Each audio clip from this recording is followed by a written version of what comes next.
మీ business ఏదైనా మీ ఊర్లో promotion చేయాలంటే అది సుమన్ టీవీతోనే సాధ్యం. ఇప్పుడే సంప్రదించండి. నమస్తే, సుమన్ టీవీ ప్రేక్షకులకు స్వాగతం. మహాశివరాత్రి గురించి మనం కొన్ని విషయాలు తెలుసుకుందాం. నమ శివాభ్యాం నవయౌవనాభ్యాం పరస్పరాశ్లిష్టవపుద్ధరాభ్యాం నగేంద్ర కన్యా వృషకేతనాభ్యాం నమో నమః శంకర పార్వతీభ్యాం. ఈశ్వరుడు భోళాశంకరుడు, భక్తవ శంకరుడు, మహాదేవుడు అని పిలువబడేటువంటి వాడు ఒక్క ఈశ్వరుడు మాత్రమే. ఈ సృష్టి పుట్టక ముందు నుంచి ఆ యొక్క ఈశ్వరుడు ఉద్భవించి అండాకారముగా ఉద్భవించి అండాకారంలో నుంచి ఓంకారం అనేటువంటి శబ్దంతో కొన్ని వేల సంవత్సరాల పాటు ఈ యొక్క సృష్టి జరుగుతూ ఉంటుంది. ఆ తరువాత బ్రహ్మదేవుడు ఉద్భవిస్తాడు. తరువాత ఆ బ్రహ్మ కొంతకాలం పాటు ఆ ఉండేటువంటి పరిసరాలలో చూచి ఇక్కడ ఇంకెవరు తోడు లేరు, ఎక్కడనో ఓంకార శబ్దం అనేటువంటిది ఒకటి వినపడుతున్నది, కాబట్టి ఇక్కడ ఏదో సృష్టి ఉన్నది అని చెప్పి ఆ యొక్క విష్ణుమూర్తి వటపత్రం మీద శయనిస్తాడు. ఆ రకంగా ఆ శయనించినటువంటి విష్ణుమూర్తి నాభిలో నుంచి ఒక కమలం ఉద్భవించడము, ఆ కమలంలో నుంచి బ్రహ్మదేవుడు ఉద్భవించడం జరుగుతుంది.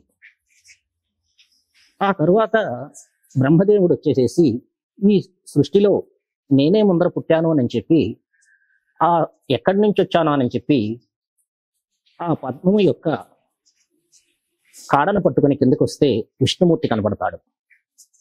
ఆ విష్ణుమూర్తి ఇద్దరు కూడా తటస్థపడటము, నీవెవరంటే నీవెవరు అని ప్రశ్నించుకోవడం జరుగుతుంది. అప్పుడు వీళ్ళిద్దరూ కూడా ఒకళ్ళకొకళ్ళు నేను ముందు అని పోటీ పడుతూ ఉంటారు. ఈ పోటీ పడేటువంటి సమయంలో ఈ అండాకారంలో ఉన్నటువంటి ఈశ్వరుడు రావడం సంభవిస్తుంది. మీరిద్దరి కన్నా కూడా నేను ముందర ఉద్భవించాను, తర్వాత మీ ఇద్దరు కూడా జన్మించారని చెప్పి ఆ యొక్క ఈశ్వరుడు చెప్తాడు. ఈ విష్ణుమూర్తి ఈ బ్రహ్మదేవుడు ఇద్దరు కూడా ఈ ఈశ్వరుని యొక్క మాట వినరు. అప్పుడు ఈశ్వరుడు వీళ్ళిద్దరికీ కూడా ఒక పరీక్ష పెడతాడు.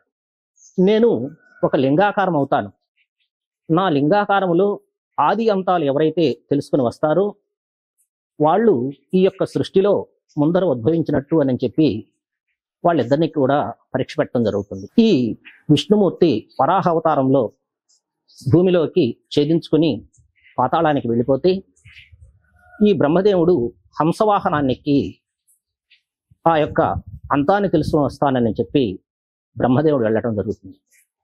ఈ విధంగా వీళ్ళు కొన్ని వేల కిలోమీటర్లు ప్రయాణం చేస్తారు. అంత ప్రయాణం చేసినా కానీ వీళ్ళకి ఇద్దరికీ కూడా ఆది అంతం అనేటువంటిది ఇద్దరికీ చిక్కదు. విష్ణుమూర్తి ఇక లాభం లేదని చెప్పి ఆయన తిరిగి వచ్చేసేస్తాడు. అయితే ఈ బ్రహ్మదేవుడు ఆ రకంగా కొంత దూరం ప్రయాణం చేసిన తర్వాత స్వామివారికి పూజ చేసినటువంటి నిర్మాల్యమైనటువంటి మొగలి పువ్వు ఆ స్వామివారి శిరస్సు మీద నుంచి కిందకి వస్తూ ఉంటుంది. ఆ మొగలి పువ్వుని అడుగుతాడు, ఈ ఈశ్వరుని యొక్క అంతం ఎక్కడున్నది ఏమిటని చెప్పి. అది నీవు చేరుకోలేవు, మాకును తెలియదని చెప్పి ఆ మొగలి పువ్వు చెప్తుంది. సరే, మీరు నాకు సాక్ష్యం చెప్పాలి అని చెప్పి మొగలి పువ్వు నొప్పిస్తాడు. ఇంకొంత దూరం ప్రయాణం చేసేసరికి కామధేను ఒకటి వస్తుంది. కామధేనుని అడుగుతాడు, ఏమో నాకు తెలియదు, ఆ అంతం ఇక ఎంత దూరం ఉందో ఏమిటో, అది చేరుకోవడం చాలా కష్టమని చెప్పి ఆ కామధేను చెప్తుంది. కానీ నీవు నాకు సాక్ష్యం చెప్పాలని చెప్పి ఆ యొక్క కామధేనుని కూడా ఒప్పిస్తాడు. ఆ విధంగా బ్రహ్మదేవుడు తిరిగి ఆ ఈశ్వరుడు యొక్క చెంతకు రావటము, నేను విజయాన్ని సాధించాను అని చెప్పి ఆ ఈశ్వరుడికి చెప్తాడు. చెప్తే దీనికి ఏమైనా సాక్ష్యం ఉందా అని అంటే మొగలి పువ్వు కామధేనువుని సాక్ష్యంగా చూపించడము, మొగలి పువ్వుని ప్రశ్నిస్తే చూసొచ్చాడు అని చెప్పి మొగలి పువ్వు సాక్ష్యం చెప్పడంతో నీవు పూజ అనర్హ పత్రానివి అని చెప్పి ఆ యొక్క మొగలి పువ్వును శపించడం జరుగుతుంది. ఆ తరువాత కామధేను వచ్చేసేసి తలతోటి చూశాడు అని అంటుంది, తోకతోటి చూడలేదు అని చెప్తుంది అనమాట. కాబట్టి ఆ కామధేనువుని ముందర భాగాన్ని శపించడం వల్ల కామధేనువు యొక్క ముందర భాగం కన్నా కూడా పృష్ఠ భాగం అనేటువంటిది పవిత్రంగా ఉంటుందన్నమాట. అయితే ఈ ఈశ్వరుడు ఎంత చెప్పినా కానీ ఈ బ్రహ్మ వాదిస్తూ ఉంటాడు. విష్ణుమూర్తికి ఒకే తల ఉంది కాబట్టి ఆయన నువ్వు చెప్పిన మాట విన్నాడు. నీకు 5 తలలున్నాయి. సజ్జోజాత వామదేవ అఘోర తత్పురుష ఈశాన్ అనేటువంటి శిరస్సులు కలిగినటువంటి వాడవు నువ్వు. నాకును 5 తలలు ఉన్నాయి కాబట్టి నేను ఒప్పుకోను అని చెప్పి ఆ బ్రహ్మదేవుడు వాదిస్తాడు. దానివల్ల ఆ బ్రహ్మ యొక్క 5వ శిరస్సును ఖండించడం జరుగుతుంది. ఈ రకంగా ఆ విష్ణుమూర్తి బ్రహ్మదేవుని యొక్క పరీక్షించడం కోసము ఈశ్వరుడు లింగాకారంగా ఉద్భవించినటువంటి సమయము ఈ మహాశివరాత్రి. కాబట్టి ఆ లింగంగా ఉద్భవించినటువంటి రాత్రి 12 గంటల సమయాన్ని లింగోద్భవ కాలంగా మనం జరుపుకుంటూ ఉంటాం.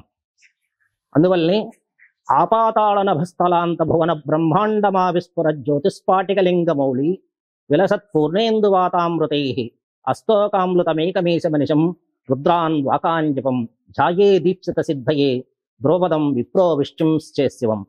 ఈ యొక్క విశ్వాన్ని మొత్తాన్ని కూడా ఆవరించి ఉన్నటువంటి ఓ ఈశ్వర, నీకు నేను అభిషేకం ఎక్కడి నుంచి చేయగలను? పూజ అనేటువంటిది ఎక్కడి నుంచి చేయగలను?